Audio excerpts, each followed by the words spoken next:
नमस्कार, उत्तराखंड बुलेटिन में आप सभी का स्वागत है। मैं हूं आपके साथ नलिनी पांडे। खबरों में आगे बढ़ते हैं। हल्द्वानी में युवती के अपहरण का मामला और पुलिस ने 24 घंटे के अंदर इसका खुलासा कर दिया है। लड़की का दोस्त ही अपहरणकर्ता निकला था। पुलिस के गिरफ्त में अब आरोपी और उसका जीजा आ चुका है। अपहरणकर्ता और लड़की के बीच फोन पर बातचीत होती थी और परिवार के लोग भी शामिल पाए गए तो फिर और ज्यादा सख्त कार्रवाई होगी। एक बड़ा खुलासा यहां पर पुलिस ने कर दिया है। अपहरण मामले में एक बड़ा खुलासा। हल्द्वानी में युवती के अपहरण का ये पूरा मामला था, जिसमें पुलिस ने 24 घंटे के अंदर ही इस पूरे मामले में एक बड़ा खुलासा कर दिया है कि जो लड़की का दोस्त था वो ही किडनैपर निकला है, वो ही अपहरणकर्ता निकला है। और पुलिस के गिरफ्त में अब आरोपी आ चुका है और उसका जीजा, यानी कि आरोपी और उसके जीजा ने मिलकर इस पूरी घटना को अंजाम दिया था, अपहरण किया था। अब दोनों ही पुलिस के गिरफ्त में आ चुके हैं।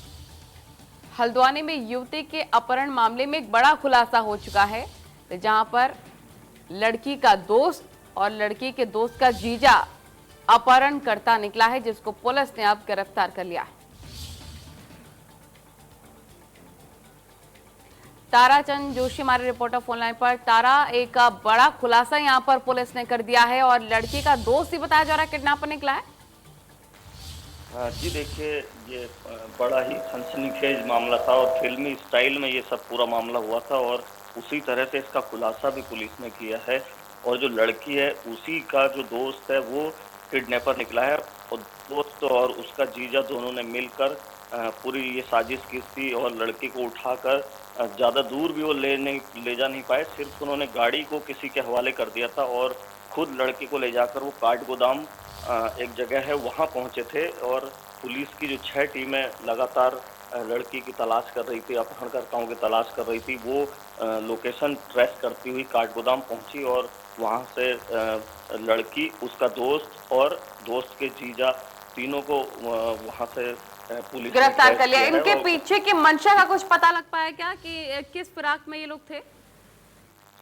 जी देखिए, अभी उस पर पुलिस जांच कर रही है और इस बात का खुलासा नहीं हो पाया कि आखिर क्यों ये इस तरह की साजिश की गई और क्यों लड़की ने इस तरह का जो पूरा ड्रामा था ये रचा गया और इसके पीछे क्या मंशा थी, इसका बात का अभी पता नहीं चल पाया। लेकिन जिस तरह से पूरा ये घटनाक्रम हुआ है, पुलिस के हालांकि यहाँ पर होश उड़ गई, क्योंकि इस तरह की जो घटनाएं हैं वो उत्तराखंड में बहुत कम देखने को मिलती हैं। लेकिन फिर भी पुलिस ने 24 घंटे में पूरे केस को सॉर्ट आउट किया है। ये एक और बड़ी कामयाबी पुलिस के लिए। ठीक है, बहुत शुक्रिया आपका तमाम जानकारी साझा करने के लिए। हल्द्वानी में युवती के अपहरण का पूरा मामला और पुलिस ने एक बड़ा खुलासा यहां पर कर दिया है 24 घंटे के अंदर। लड़की का दोस्त ही बताया जा रहा है कि अपहरणकर्ता निकला है, साथ ही उसका जीजा भी अब पुलिस की गिरफ्त में। आगे बढ़ेंगे। खबर देहरादून से। कोरोना के मामलों के बाद अब डेंगू की दस्तक साफ तौर पर देखने को मिल रही है देहरादून में। डेंगू को लेकर स्वास्थ्य विभाग ने अब अभियान चलाना शुरू कर दिया है। घरों में डेंगू के लार्वा को नष्ट किया जा रहा है और अखाड़ों आश्रमों में डेंगू के लार्वा को नष्ट किया गया है। इसकी तारीफ भी वहां पर की गई थी, इस पहल की, इस अभियान की।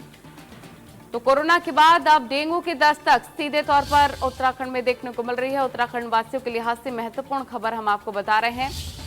डेंगू के लार्वा काफी ज्यादा देखने को मिल रहे हैं, जिनको नष्ट करने का काम किया जा रहा है, एक अभियान चलाकर।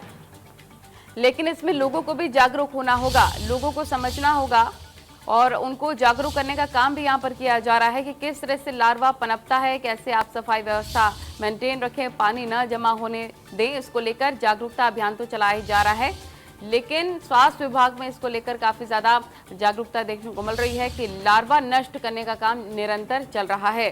तो कोरोना के साथ साथ डेंगू की दस्तक।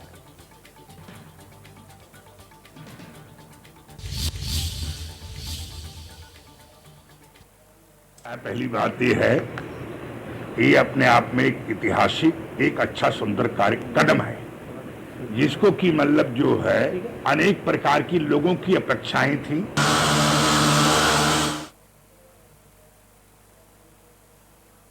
सुभाष गौड़ तमाम जानकारी के साथ हमारे रिपोर्टर हमारे साथ जुड़ गए हैं। सुभाष गौड़, सीधे तौर पर अखाड़ा परिषद की तरफ से भी इस पहल की तारीफ की जा रही है, लार्वा को नष्ट किया जा रहा है, लेकिन ये समझा जा सकता है कि कोरोना तो एक चैलेंज था ही, अब डेंगू की दस्तक भी आ चुकी है।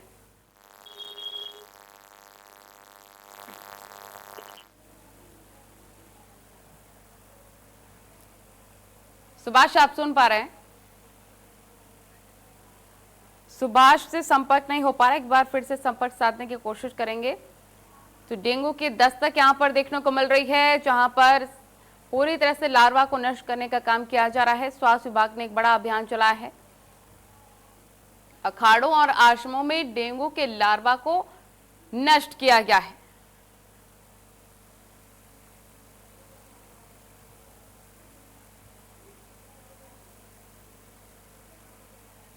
धर्मेंद्र चौधरी हमारे रिपोर्टर तमाम जानकारी के साथ हमारे साथ जुड़ गए हैं। धर्मेंद्र, अखाड़ा परिषद ने स्वास्थ्य विभाग के इस बड़े अभियान की तारीफ की है और एक चैलेंज कोरोना तो था ही प्रदेशवासियों के लिए, अब डेंगू भी बनता जा रहा है।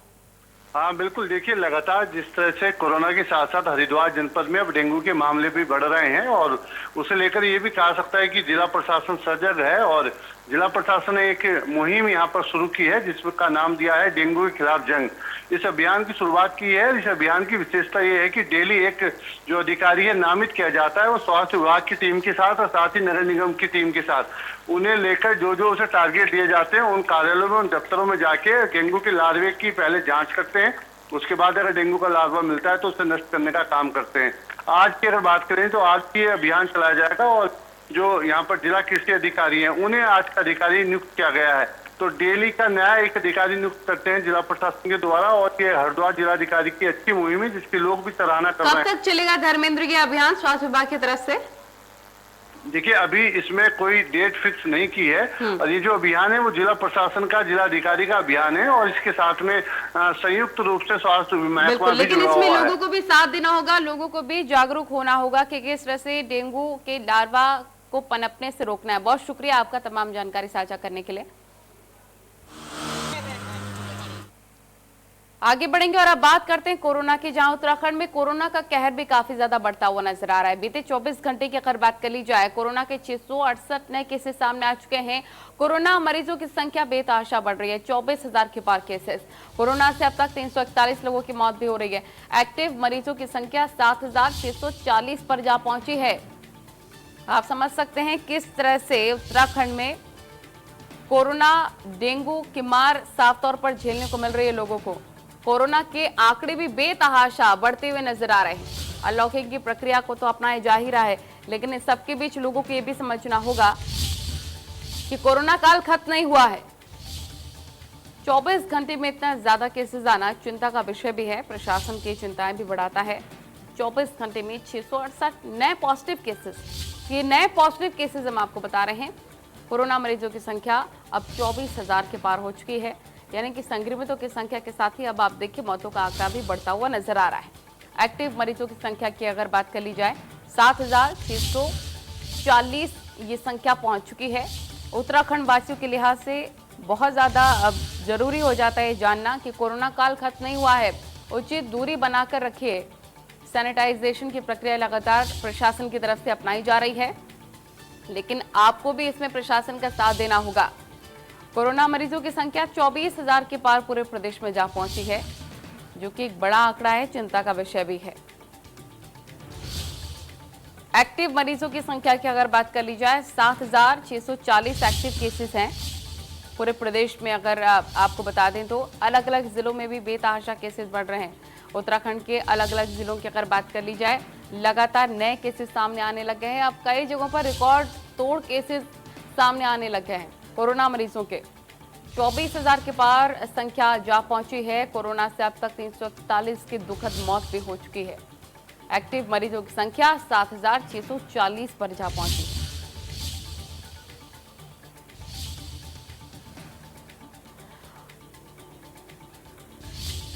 सुभाष गौड़ तमाम जानकारी के साथ हमारे रिपोर्टर हमारे साथ लाइव जुड़ गए। सुभाष गौड़, काफी ज्यादा केसेस सामने आ रहे हैं। उत्तराखंड वासियों को समझना होगा कि कोरोना काल खत्म नहीं हुआ है, क्योंकि कई जगह अनलॉकिंग की वजह से लापरवाहियां भी देखने को मिल रही। जी बिल्कुल, प्रदेश में जिस तरीके से कोरोना पॉजिटिव मरीजों का आंकड़ा बढ़ रहा है और जो आंकड़ा है वो लगभग 24,000 के पार पहुंच चुका है और लगभग अभी तक माना जाए तो लगभग 341 लोग कोरोना पॉजिटिव होने के बाद अपनी जान गंवा चुके हैं।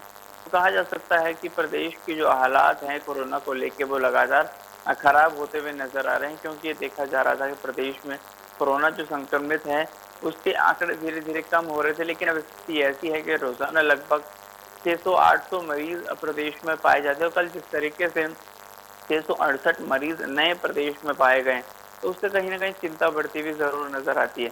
लेकिन बड़ी चीज ये है कि प्रदेश में जिस तरीके से जो आंकड़े बढ़ रहे हैं, उसमें सबसे बड़ी भूमिका राजधानी देहरादून की देखी जा रही है, क्योंकि लगभग 1800 से अधिक मरीज राजधानी देहरादून में अभी तक पॉजिटिव पाए जा रहे हैं, जो एक्टिव केसेस हैं।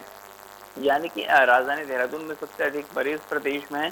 उसके बाद अगर बात की जाए, हरिद्वार जिले में मरीजों का आंकड़ा बहुत अधिक है, उधम सिंह नगर में बहुत अधिक है और नैनीताल जिले में बहुत अधिक है। हालांकि जो मैदानी क्षेत्र हैं, चाहे उसमें देहरादून हो, हरिद्वार हो या फिर उधम सिंह नगर हो, यहीं सबसे अधिक मरीज पाए जा रहे हैं, क्योंकि जो ये शहरी क्षेत्र हैं, यहाँ अनलॉकिंग के बाद पूरी तरीके से शहरों को खोल दिया और जो लोग हैं वो कहीं ना कहीं लापरवाही करते हुए नजर आ रहे हैं, सोशल डिस्टेंस का पालन करते हुए नजर आ रहे हैं। लेकिन कहीं ना कहीं बड़ी जो इसमें कमी मानी जा सकती है, वो जिला प्रशासन की भी मानी जा सकती है, क्योंकि जिला प्रशासन की भूमिका बेहद अहम होती है किसी भी जिले को संभालने के लिए। तो ये देखा जा रहा है कि जिला जो प्रशासन है, उसकी भूमिका में काफी सवाल उठते हैं और ज्यादा सख्ती से प्रशासन को पालन करवाना होगा। ठीक है, बहुत शुक्रिया आपका तमाम जानकारी साझा करने के लिए। आगे बढ़ते हैं, जहां पर उत्तराखंड में विधायक महेश नेगी का मामला काफी ज्यादा तूल पकड़ता हुआ नजर आ रहा है, काफी सुर्खियां ये बटोर रहा है। और अब इस पूरे मामले में विधायक पर मुकदमा दर्ज होने के बाद विपक्षी दलों ने सरकार और बीजेपी की इस मामले को दर्ज होने के बाद विपक्षी दलों ने सरकार और बीजेपी की घेराबंदी शुरू कर दी है। और उधर बैकफुट पर आई बीजेपी फिलहाल हालातों को संभालने की जद्दोजहद में जुट गई है। बता दें कि विधायक पर उनके क्षेत्र के ही रहने वाली एक महिला ने दुराचार का आरोप लगा दिया है, जिस पर अब कोर्ट के आदेश के बाद मुकदमा भी दर्ज हो गया है। और बीजेपी विधायक महेश नेगी पर मुकदमा दर्ज होते ही विपक्षी दलों ने भी सरकार और बीजेपी पर ताबड़तोड़ हमले शुरू कर दिए हैं। कांग्रेस के उपाध्यक्ष ज्योत सिंह बिष्ट ने कहा कि प्रदेश में सरकारी एजेंसियां किस तरह सरकार के दबाव में काम करती हैं, इस बात का अंदाजा इससे लगाया जा सकता है कि एक महिला को न्याय के लिए कोर्ट का दरवाजा खटखटाना पड़ रहा है और साथ ही तब जाकर पुलिस ने महिला की रिपोर्ट तक दर्ज करी है। यानी कि कोर्ट का दरवाजा खटखटाने के बाद ही रिपोर्ट दर्ज होती है महिला की, ये भी चिंता का विषय है।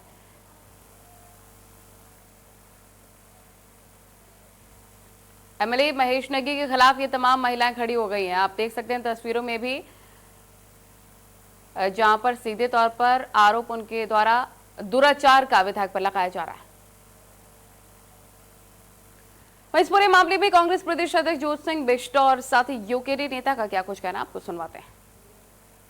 प्रदेश अध्यक्ष ने जिस तरह से इस मामले में डीएनए जांच की मांग की है, मैं उसका पुरजोर समर्थन करता हूं और मुझे उम्मीद है कि न्यायालय के हस्तक्षेप के बाद अब इस मामले में डीएनए जांच होकर दूध का दूध और पानी का पानी हो जाएगा। देखिए, बड़े दुर्भाग्यपूर्ण ये घटना है। देव संस्कृति का ये राज्य उत्तराखंड है। यहाँ पर द्वाराहाट के विधायक महेश नेगी जी के ऊपर जो गंभीर आरोप उत्तराखंड की बेटी ने लगाए हैं, वो न्याय के लिए दर दर भटकते रही। सरकार ने उनके साथ न्याय नहीं किया। कोर्ट ने फैसला किया, 156(3) में मुकदमा दर्ज जब हुआ, उसमें कोर्ट ने आदेश किया है कि गंभीर धाराओं पर इनके खिलाफ मुकदमा दर्ज किया। उत्तराखंड में द्वाराहाट विधायक महेश नेगी और उनकी पत्नी रीता नेगी के खिलाफ कोर्ट के आदेश के बाद मुकदमा दर्ज कर लिया गया है और मुकदमा नेहरू कॉलोनी थाने में दर्ज किया गया है। नेहरू कॉलोनी थाने के इंस्पेक्टर राकेश गुस्साई ने बताया है कि विधायक पर दुष्कर्म करने जबकि उनकी पत्नी पर जान से मारने की धमकी देने और तमाम मामलों को दबाने का आरोप है। बता दें कि शनिवार को एसीजेएम पंचम की कोर्ट में विधायक पर दुष्कर्म और रीता नेगी पर अनैतिक कार्य करते हुए मामले को दबाने के आरोप में केस दर्ज हुआ है।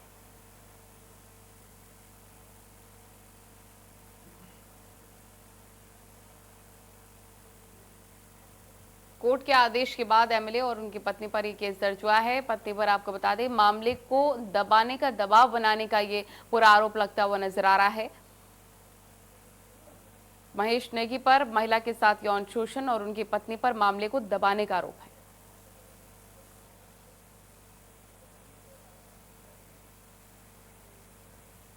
तो वहीं इस पूरे मामले में डीआईजी अरुण मोहन का क्या कुछ कहना, आपको सुनवाते हैं। कोर्ट के डायरेक्शंस थे, उसके हिसाब से एफआईआर रजिस्टर कर दी गई है और इसकी इन्वेस्टिगेशन की जा रही है। अब इन्वेस्टिगेशन में जो भी फैक्ट्स सामने आएंगे उस हिसाब से कार्रवाई की जाएगी। इसमें जो हमारे महिला सब इंस्पेक्टर हैं नेहरू कॉलोनी थाने में, वो इसकी तफ्तीश कर रही हैं और जो सीईओ नेहरू कॉलोनी है वो सुपरवाइज कर रही हैं। उनको डायरेक्शन दिए गए हैं कि जो भी एविडेंसेस प्रोवाइड किए जाते हैं, चाहे वो जो अधिकृत रूप से फर्जी कंपनी खोलकर आरडी और एफडी के नाम पर लोगों से करोड़ों रुपए की धोखाधड़ी करने वाले 2 अभियुक्त गिरफ्तार हो चुके हैं। फर्जी कंपनी बनाकर लोगों को लालच देकर डेली डिपॉजिट स्कीम और लोन देने के नाम पर सोची समझी साजिश के तहत लोगों के साथ ये धोखाधड़ी किया करते थे। फर्जी तरीके से और गलत तथ्यों के आधार पर कैलाशी विजन प्रोड्यूसर्स लिमिटेड के नाम से एक कंपनी बनाई गई, जिसकी लगभग 23 ब्रांच खोली गई, जिसमें से 13 ब्रांच देहरादून, 1 ब्रांच कोटद्वार और 5 ब्रांच नसीबाबाद, 3 ब्रांच मध्य प्रदेश में खोली गई है और 1 ब्रांच बताया जा रहा है कि ऋषिकेश रायवाला में खोली गई है, जिसमें करीब 9000 ग्राहकों के खाते खोलकर आरडीएफटी और डेली डिपॉजिट स्कीम व लोन देने के नाम पर कंपनी ने करीब 28 करोड़ रुपए जमा किए हैं। कुछ ग्राहकों की एफडी पूरी होने के बाद उनको धनराशि दे दी गई, लेकिन अधिकांश लोगों की रकम का भुगतान नहीं किया गया।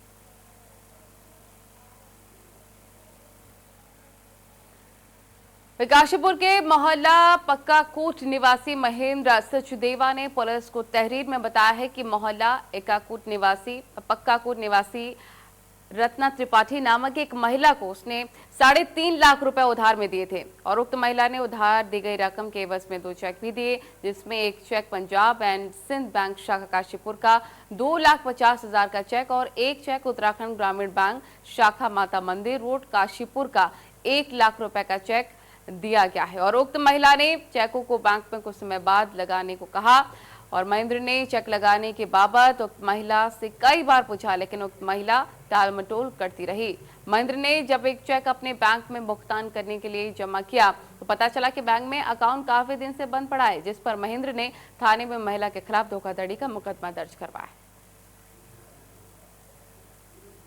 उधार लेने के बाद फर्जी चेक महिला ने थमा दिया, जिसके बाद ये पूरा केस दर्ज करवाया युवक ने उस महिला पर। कोरोना काल में कितना बदल गया है संसार, इसका नजारा काशीपुर में भी देखने को मिला, जहां कोरोना काल में किसी के कारोबार पर गाज गिरी है तो किसी की नौकरियां चली गई हैं। ऐसी गाज एक इंजीनियर पर भी गिरी है, जिसके कारण एक इंजीनियर मछुआरा बन गया है, जिसकी चर्चा क्षेत्र में आग की तरह फैल रही है। साथ ही सिडकुल के कारखाने में इंजीनियर के पद पर कार्यरत युवक के साथ भी ऐसा हुआ, जब लॉकडाउन के चलते उसे अपनी नौकरी से हाथ धोना पड़ा, लेकिन उसने हिम्मत नहीं हारी और कृषि विज्ञान केंद्र काशीपुर के वैज्ञानिकों की मदद से उसने मछली पालन कर स्वरोजगार शुरू कर दिया। आज वो युवक ग्रामीण बेरोजगारों को स्वरोजगार के लिए भी प्रेरित कर रहा है।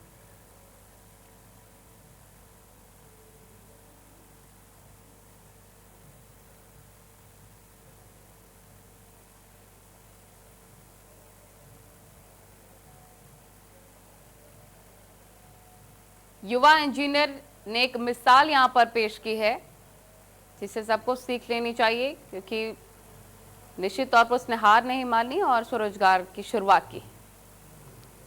वहीं रामनगर नगर पालिका क्षेत्र के अंतर्गत आने वाली टूटी सड़क के निर्माण की मांग को लेकर ज्येष्ठ ब्लॉक प्रमुख के नेतृत्व में दर्जनों लोग टूटी हुई सड़क पर ही उपवास कर धरने पर बैठे। तहसील के पास इस सड़क के ग्राम चोरपाने के लोग तहसील, ब्लॉक, समाज कल्याण कार्यालय, पुलिस क्षेत्र अधिकारी कार्यालय पहुंचे।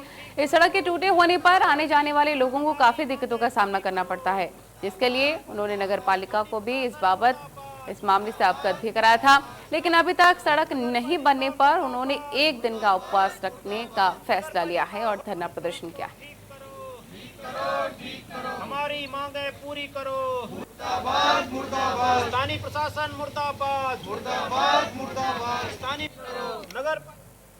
अब खबर देवप्रयाग से, जहां पर मारा गया है आदमखोर गुलदार, साथ ही जय वकील ने गुलदार को मार गिरा है। इसके साथ ही 1 हफ्ते की मेहनत के बाद ये कामयाबी मिली है। देवप्रयाग क्षेत्र में आतंक का पर्याय ये बन चुका था। गुलदार की अगर बात की जाए तो आखिरकार जय वकील ने गुलदार को मार गिरा है। तस्वीरें भी आपको दिखा रहे हैं। 1 हफ्ते की कड़ी मेहनत के बाद ये बड़ी सफलता हाथ लगी। उधम सिंह नगर में लगातार एसपीओ के गुंडागर्दी के मामले अब तूल पकड़ रहे हैं। ताजा मामला जसपुर के नदेही चौकी क्षेत्र का है, जहां यूपी से अपने किसी काम को लेकर घर वापस लौट रही युवती के साथ एसपीओ ने छेड़खानी करना शुरू कर दिया और किसी तरह युवती एसपीओ के चुंगल से बचकर अपने घर पहुंची और घर वालों को आप बीती सुनाई है। परिजनों ने थाने में पहुंचकर एसपीओ धर्मवीर सिंह के खिलाफ मुकदमा दर्ज करने की मांग रखी। तो वहीं पर जशपुर विधायक आदेश चौहान तत्काल नातेही चौकी जाकर पुलिस पर कार्रवाई नहीं करने पर हंगामा करते हुए नजर आए। वहीं परिजनों की शिकायत आखिरकार पुलिस ने केस दर्ज कर लिया। उसके बाद पुलिस का कहना है कि जांच की जा रही है, जो भी दोषी होगा सख्त कार्रवाई होगी। मना कर दी हमने कार्रवाई केवल हम किसी को नौकरी दे नहीं सकते तो लेने का क्या जो समय था और उसके चाचा थे बोले जी ऐसा तो काफी हंगामा करने के बाद केस दर्ज हुआ है। आगे बढ़ेंगे और खबर देवप्रयाग से, जहां पर गुलदार और सांड के बीच भिड़ंत हो गई है और बछड़ी को बचाने के लिए गुलदार से सांड भिड़ गया और सांड ने गुलदार के चंगुल से बछड़ी को बचाया है। गायों के झुंड पर गुलदार ने बोला था हमला। ये तस्वीरें देखिए, बछड़ी को बचाने के लिए सांड गुलदार से भिड़ गया और गायों के झुंड पर गुलदार ने यह हमला बोला था। तस्वीरें देख सकते हैं आप।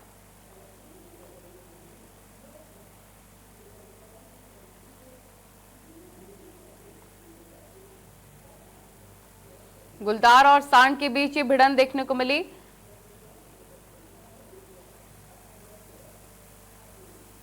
मसूरी में आम आदमी पार्टी के कार्यकर्ताओं ने पिक्चर पैलेस चौक पर प्रदर्शन किया और बीजेपी सरकार के खिलाफ जमकर नारेबाजी भी की। आप कार्यकर्ताओं ने मुख्यमंत्री त्रिवेंद्र रावत से इस्तीफे की मांग भी की। कार्यकर्ताओं ने कहा कि बड़े बड़े नारों और वादों के साथ उत्तराखंड में सत्ता से हुई बीजेपी सरकार ने उत्तराखंड को लूट का अड्डा बना दिया है। भ्रष्टाचार पर जीरो टॉलरेंस की बात करने वाली बीजेपी और उनके मुख्यमंत्री पर उन्हीं के विधायक सरकार पर भ्रष्टाचार के आरोप लगा रहे हैं। आप कार्यकर्ताओं ने मांग की है उत्तराखंड में भ्रष्टाचारियों के खेवनहार बने मुख्यमंत्री को तुरंत ही नैतिकता के आधार पर इस्तीफा दे देना चाहिए। डबल इंजन सरकार पूरी तरह से फेल हो गई है। इनके विकास की रेल पटरी से उतर गई है। विभाग खुद मुख्यमंत्री के पास है, जिसमें भ्रष्टाचार फल फूल रहा है। का दोहन नहीं चलेगा, नहीं चलेगा, उत्तराखंड का दोहन नहीं चलेगा।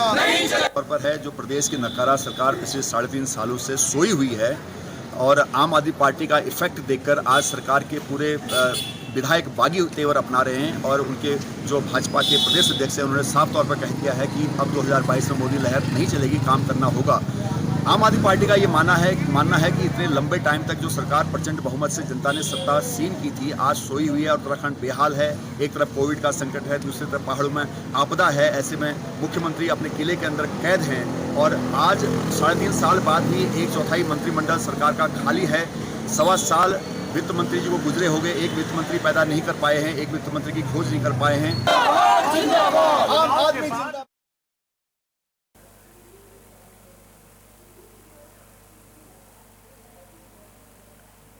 इसी के साथ फिलहाल इस बुलेटिन में इतना ही। नमस्कार।